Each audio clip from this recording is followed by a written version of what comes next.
Donald Trump, जिसकी एक और सदारत का ख्याल ही तबाहकुन है, क्योंकि उसकी लीडरशिप का अंदाज ही पॉलिटिकल और सोशल तकसीम को फ़रोग देना है। उसकी इलेक्शन कैंपेन एक बेलगाम, औरत से नफरत, फाशिस्ट पैगामात और ख़ास तौर पर कैंपेन का मेन टॉपिक रिवेंज यानी इंतकाम था, जिसे ट्रंप ने आखिरी जंग के तौर पर तैयार किया और खुलेआम सियासी इंतकामी कार्रवाइयों के लिए सदारत का फ़ायदा उठाने का वादा भी किया। मजीद उसने बड़े अजाब की प्रेडिक्शन की कि अगर वो ना जीता तो इकॉनमी तबाह हो जाएगी, क्राइम बढ़ेंगे और क्रिसमस कैंसिल हो जाएगा। उसकी रैलियां ईसाई कौम परस्ती के एजेंडे पर मुश्तमिल थी, जिसमें उसने बहुत से झूठे और गुमराहकुन बयानात दिए, जिसमें सबसे बड़ा झूठ कि 2020 का इलेक्शन उससे चुराया गया था। We have in all swing states major infractions or outright fraud.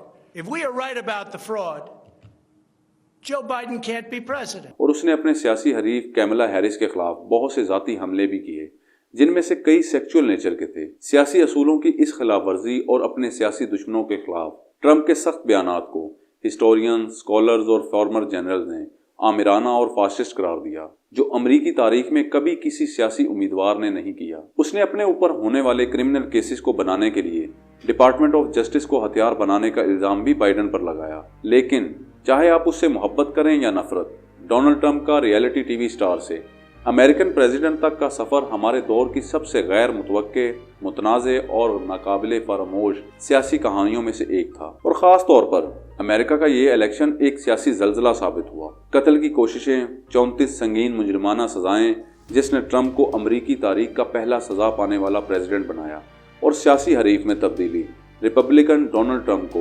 2024 के अमरीकी इलेक्शन जीतने से नहीं रोक सकी। और अमेरिका का 60वां और 4 साला इलेक्शन नवंबर 5, 2024 को डोनाल्ड ट्रंप ने 312 इलेक्टोरल वोट लेकर जीत लिया, और अब जनवरी 2025 को अमरीकी वफाकी पार्लियामेंट कैपिटल बिल्डिंग की सीढ़ियों पर हलफ लेकर दोबारा व्हाइट हाउस वापस आने वाले हैं। तो इस वीडियो में आप देखेंगे कि कैसे इतने फाशिस्ट बयानात के बावजूद डोनाल्ड ट्रंप इस इलेक्शन को विन करने में कामयाब हुआ।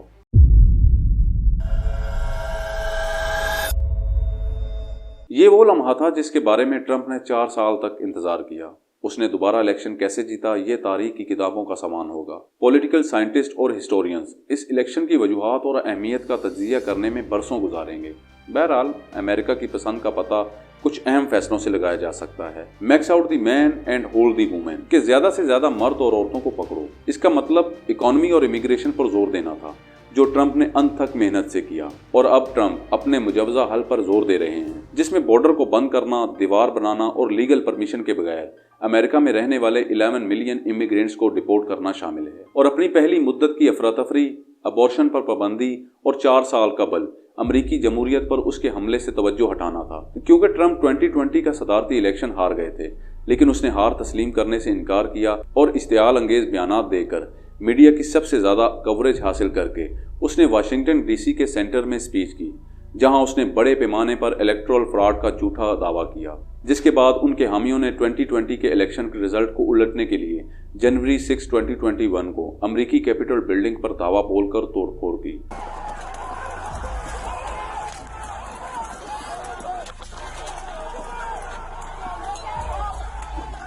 और इसके बरक्स कैमला हैरिस, जिसकी कैंपेन ऊपर की तरफ चल रही थी, लेकिन उसने एक ऐसे प्रेसिडेंट के वाइस प्रेसिडेंट के तौर पर खिदमात अंजाम दी जिनकी अप्रूवल रेटिंग व्हाइट हाउस में पहले साल ही डूब गई थी, जो कभी भी ठीक ना हो सकी, जिसके 2 बुनियादी इश्यूज इन्फ्लेशन और इमिग्रेशन थे, जिनकी परफॉर्मेंस के बारे में पब्लिक की थ्योरी बहुत नेगेटिव थी। और हैरिस को ये नापसंदीदगी उस वक्त वरासत में मिली जब जो बाइडन ने सदारत की सेकेंड टर्म के लिए अपनी स्ट्रगल छोड़ दी। I love my country more. It's been the honor of my life to serve as your president. But in the defense of democracy, which is at stake, I think it's more important than any title. I draw strength and I find joy in working for the American people. But this sacred task of perfecting our union is not about me. It's about you, your families, your futures. हकीकत तो ये है कि Biden की सदारत की race छोड़ने की देर ने हैरिस के खिलाफ काम किया। रेस छोड़ने के ताखीरी फैसले ने उन्हें इब्तदाई लड़ाई में अपने दलाइल को तेज करने के मौके से महरूम और वोटर्स के सामने अपना तारुफ कराने के लिए वक्त को कम कर दिया था। उसने इन हालात में पार्टी को तेजी से मुतहद करके और शुरू करने की बजाय बाइडन की इलेक्शन कैंपेन के साजो सामान को तैयार करके अपनी पूरी कोशिश की लेकिन वो बाइडन के टाइम टेबल से पैदा होने वाली मुश्किलात में कभी भी मुकम्मल तौर पर काबू नहीं पा सकी। हैरिस के केस की थ्योरी नाकिस थी और 2022 के इलेक्शन की मिसालों को देखते हुए जो अमेरिका के लोअर हाउस ऑफ रिप्रेजेंटेटिव और सेनेट के 100 में से 35 सीट पर हुए थे, उसने फर्ज किया कि अबॉर्शन राइट्स को अपने एजेंडे के सेंटर में रखना नाराज खवातीन को मोबिलाइज करेगा और उन्हें रिकॉर्ड नंबर्स पर पोल में ले जाएगा, क्योंकि यूनाइटेड स्टेट्स में अबॉर्शन पॉलिटिक्स और सकाफती जंगों में एक तफरका अंगेज मसला रहा है और डोनाल्ड ट्रंप को पहले ही अबॉर्शन पर खासी तनकीद का सामना करना पड़ा, क्योंकि 1973 में अमेरिकी सुप्रीम कोर्ट ने रॉय वर्सेस वेड केस में मुल्क भर में अबॉर्शन को लीगलाइज कर दिया था, जो यूएस सुप्रीम कोर्ट का एक तारीखी और सबसे ज्यादा कंट्रोवर्शियल फैसला था, जिसे 2022 में डॉब्स वर्सेस जैक्सन में सुप्रीम कोर्ट ने उलट दिया और इनफरादी रियासतों को अबॉर्शन को रेगुलेट करने का अख्तियार वापस कर दिया। ये फैसला तो जो बाइडन के दौर में हुआ था, लेकिन यह सुप्रीम कोर्ट पर डोनाल्ड ट्रंप का असर था जिसने उसके हतमी उलट जाने की मंजिल को तय करने में मदद की, क्योंकि जिन जजेस ने इस केस को उलटने में ज्यादा किरदार अदा किया वो डोनाल्ड ट्रंप ने अपने दौरे सदारत में अपॉइंट किए थे, जिस वजह से उसे तनकीद का निशाना बनाया जाता है। और मजीद ट्रंप ने अबॉर्शन के हवाले से बहुत से कंट्रोवर्शियल कमेंट्स किए और तजवीज़ किया कि जो खवातीन अबॉर्शन करवाती हैं उन्हें सजा मिलनी चाहिए। दूसरी तरफ जो बाइडन अबॉर्शन राइट्स के ज़बरदस्त हामी थे, उन्होंने इस फैसले की मजम्मत की और इसे एक अफसोसनाक गलती करार दिया, लेकिन कैमला हैरिस को अबॉर्शन राइट्स पर ट्रंप पर तनकीद करने का कोई फायदा ना हो सका, क्योंकि डॉब्स के फैसले के बाद बाइडन ने अपने दौरा सदारत में फेडरल लेवल पर अबॉर्शन राइट्स को रिस्टोर करने की कोशिश तक न की, जिस वजह से 2020 के इलेक्शन में जितने वोट औरतों ने बाइडन को दिए थे उनका सिर्फ मामूली सा इजाफा हुआ। हैरिस की फाइनल दलील कि डोनाल्ड ट्रंप ने डेमोक्रेसी के लिए वाज़ेह और मौजूदा खतरा लाग किया, कुछ बेहतर तो रहा लेकिन ये जुज़वी तौर पर हुआ, क्योंकि बहुत से लोगों ने हैरिस और डेमोक्रेट्स को डेमोक्रेसी के लिए हकीकी खतरात के तौर पर देखा, और इसलिए भी कि इस इल्ज़ाम में कोई नई मालूमात नहीं थी जो उन वोटरों को मुतासर कर सके। उसकी स्ट्रेटजीज ने उसके मसाइल को मजीद ख़राब कर दिया था। सबसे पहले वो क्लियर पॉलिटिकल प्रोफाइल बनाने की अपॉर्चुनिटीज़ को रिजेक्ट कर बैठी। अगरचे बाइडन की गैर मकबूलियत ने उसकी कैंपेन पर बोझ डाला, लेकिन अगर वो अपने आप को किसी भी तरह से बाइडन से अलग कर लेती तो शायद इससे वोटर्स कायल हो पाते, लेकिन वो ऐसा ना कर सकी। मुश्किल सवालों के जवाब देने से कैंडिडेट की काबिलियत और किरदार की साख में इजाफा होता है, जो एक मुमकिना फायदा है जिससे हैरिस और उसकी कैंपेन बहुत लंबे अरसे तक गाफिल रही। उसने अपनी कैंपेन के पहले निसफ के दौरान मीडिया इंटरव्यूज देने से बचने की कोशिश की, जिससे ये तासुर पैदा हुआ कि वो स्क्रिप्टेड रिमार्क पर ज्यादा रिलाई करती है और अपने पैरों पर सोचने से डरती है। और मजीद उसने ये बताने से भी इनकार किया कि उन्होंने क्राइम, इमिग्रेशन, हेल्थ केयर और क्लाइमेट चेंजेस के बारे में प्रोग्रेसिव पोजीशन को क्यों छोड़ा। उसने अपने बारे में पब्लिक के तासुरात को धुंधला दिया और ट्रंप कैंपेन के इस इल्जाम का दरवाजा भी खोल दिया कि वो एक इंतहा पसंद है। इसके अलावा लोगों के लिए जो चीज ज्यादा अहमियत रखती है वो है टैक्स, जिसके इजाफे की वजह से भी वोटर्स ने डेमोक्रेट्स से नफरत की, क्योंकि डेमोक्रेट्स आमतौर पर ज्यादा टैक्स की शरह को तरजीह देते हैं और रिपब्लिकन कम को, जिससे खाने की बढ़ती हुई कॉस्ट ने उसके कंज्यूमर को डायरेक्टली मुतासर किया। और अमेरिकन ने ट्रंप को इस उम्मीद पर वोट दिया कि उसकी एडमिनिस्ट्रेशन के तहत ऊंची कीमतों का बुखार उतर जाएगा। हालांकि इलेक्शन से चंद दिन पहले अक्टूबर 13 को व्हाइट हाउस ने एक ब्रीफिंग जारी की कि बाइडन एडमिनिस्ट्रेशन के तहत मुल्क की रियल जीडीपी में 12.6% का इजाफा हुआ, जो कोविड-19 के बाद दूसरे तरक्की याफ्ता ममालिक के मुकाबले में इकोनॉमिकली बेहतर थी। लेकिन इसके बावजूद जरूरियाती जिंदगी जैसे ग्रोसरीज वगैरह की कीमतों में कोई खातर ख्वाह कमी नहीं हुई थी। और अबॉर्शन राइट्स, जैसा कि मैंने आपको पहले बताया कि ट्रंप पर बहुत तनकीद की जाती है, इसलिए उसने इस इलेक्शन में खवातीन के बड़े मार्जिन को खोने से बचने के लिए इसरार किया कि ये मसला अब रियासतों तक है और कहा कि हमें इकोनॉमी, इमिग्रेशन और क्राइम की रोकथाम को ज्यादा से ज्यादा अहमियत देनी चाहिए। लेकिन निजी तौर पर कैंपेन ने यह अंदाजा लगाया कि अबॉर्शन के बारे में ट्रंप का यह मैसेज नाकाफी था, इसलिए अक्टूबर 1 को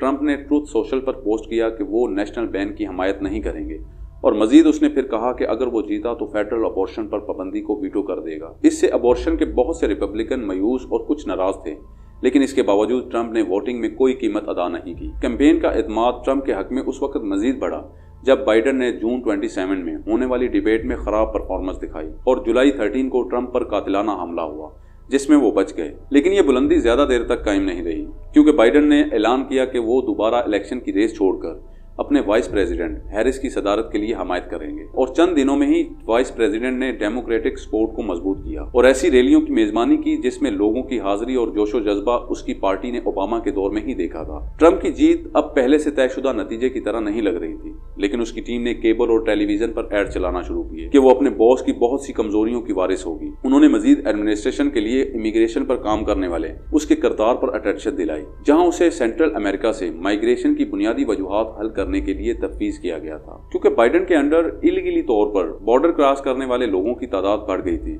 लेकिन इमिग्रेशन पर कंट्रोल की वजह से ज्यादातर अमरीकियों ने ट्रंप को वोट दिए। मजीद ट्रंप की पहली सदारत के दौरान कोई नई जंग भी नहीं हुई, लेकिन बाइडेन और हैरिस इसके बरक्स यूक्रेन पर रूस के हमले और गजा की पट्टी पर इसराइल के हमले से जुड़े हुए हैं। रेस के आखिरी हफ्तों में बिलियनेयर एलॉन मस्क ने भी अपने सोशल मीडिया प्लेटफॉर्म एक्स को भी कॉन्स्पिरेसी थ्योरीज के गढ़े में तब्दील कर दिया और अपने 200 मिलियन से ज्यादा फॉलोअर्स के लिए रेस को दाव को वजूदी करार दिया। उसने इंतहाई राइट विंग के कंस्पिरेसी थ्योरीज को आगे बढ़ाया कि डेमोक्रेट्स अनडॉक्यूमेंटेड इमिग्रेंट्स को इंपोर्ट कर रहे हैं ताकि रियासतों को तब्दील करके इलेक्टोरल मैप को अपनी फेवर में झुका सकें। मस्क ने मजीद कहा कि अगर ट्रंप ना जीता तो ये आखिरी इलेक्शन होगा और अब ट्रंप की नई एडमिनिस्ट्रेशन में एलन मस्क के भी शामिल होने की उम्मीद है। बहरहाल इन सब रिजल्ट का क्रेडिट सिर्फ डोनाल्ड ट्रंप को दिया जा सकता है, जिसकी व्हाइट हाउस में वापसी ने 250 साल अमरीकी तारीख में किसी के बरक पॉलिटिकल आर्क का सुराग लगाया। उसने 2021 में अपने इंतखाबी शिकस्त को उल्टाने की कोशिश के बाद अपना ओहदा छोड़ दिया और 3 साल बाद उसने एक बेमिसाल सियासी वापसी का इंजन बनाया और आसानी के साथ उसने प्रेसिडेंट जो बाइडेन को रेस से बाहर करने पर मजबूर किया और वाइस प्रेसिडेंट कैमला हैरिस को एक गालिब फतह में शिकस्त दी जो तकरीबन हर एक की तवक्कुआत से ज्यादा थी। उसकी कामयाबी का पैमाना शानदार था। उसने अपनी सपोर्ट को 32% से बढ़ाकर 54% तक पहुंचाया और तमाम स्विंग स्टेट्स में क्लीन स्वीप किया और पॉपुलर वोट हासिल करने वाले 20 सालों में पहले रिपब्लिकन प्रेसिडेंट बने, क्योंकि 20 साल पहले जॉर्ज बुश पॉपुलर वोट हासिल करने वाले आखिरी रिपब्लिकन थे। लेकिन ट्रंप की कामयाबी की तरफ वापसी बेतरतीब नहीं थी। एक सोशल और पॉलिटिकल मूवमेंट ने उसे रिपब्लिकन पार्टी में जबरदस्त ताकत फराहम की। उसने सिस्टमेटिकली मुल्क के बहुत से दरीना असूलों को क्लैप्स कर दिया, जिससे अब ऐसे लोगों का एक ग्रुप शुरू हो गया है जो उसकी इंतहाई खुद मुख्तार तहरीकों को काबिल बनाएगा। वो अपनी पावर पर चंद पाबंदियों के साथ हुकूमती माहौल को बनाने के लिए अपनी सेकंड टर्म में दाखिल होगा। उसके नताइज तारीखी हो सकते हैं और अब वो 9 सालों से अमेरिकन पॉलिटिक पर गलबा हासिल कर रहे हैं। और जैसा कि मैंने आपको पहले बताया कि ट्रंप ने एक आमिराना एजेंडे पर कैंपेन चलाई जिससे अमेरिका के जमहूरी असूलों को नुकसान पहुंचेगा और वो पहले ही उसे पूरा करने की तैयारी कर रहे हैं, जिसमें बड़े पैमाने पर डिटेंशन, इमिग्रेंट्स की मुल्क बदरी, जस्टिस सिस्टम के जरिए सियासी दुश्मनों के खिलाफ इंतकाम करना शामिल है। बहरहाल पब्लिक ने जो ताकत उसे सौंपी है उसके साथ वो किस हद तक जाने का इंतखाब करते हैं, ये एक सवाल है जो आने वाला वक्त ही बताएगा। और मजीद फॉरेन पॉलिसी के लिहाज से ये भी गैर यकीनी है कि आया वो यूक्रेन और मिडिल ईस्ट में कन्फ्लिक्ट को खत्म कर सकता है, क्योंकि बाइडेन या हैरिस के मुकाबले में ट्रंप को फलस्तीन के लिए कम हमदर्द के तौर पर देखा जाता है। वो बतौर प्रेसिडेंट अपनी फर्स्ट टर्म के दौरान पहले किसी भी प्रेसिडेंट से ज्यादा प्रो इसराइल पॉलिसीज लाए। उसने खुद को इसराइल के एक मजबूत मुहाफिज के तौर पर पेश किया और उससे मजीद तवक्को है कि वो इसराइल को मुसल्लह करना जारी रखेगा। और आखिर में कि क्या अमेरिका में सजा याफ्ता शख्स सदर बन सकता है? तो हाँ, क्योंकि अमेरिकन कॉन्स्टिट्यूशन में क्रिमिनल रिकॉर्ड रखने वाले कैंडिडेट को रोकने का कोई रूल नहीं है। कॉन्स्टिट्यूशन में सिर्फ प्रेसिडेंट कैंडिडेट के लिए उसकी उम्र कम से कम 35 साल होनी चाहिए, वो नेशनल तौर पर अमेरिका में पैदा हुआ हो और कम से कम 14 साल से मुल्क का रिहायशी हो।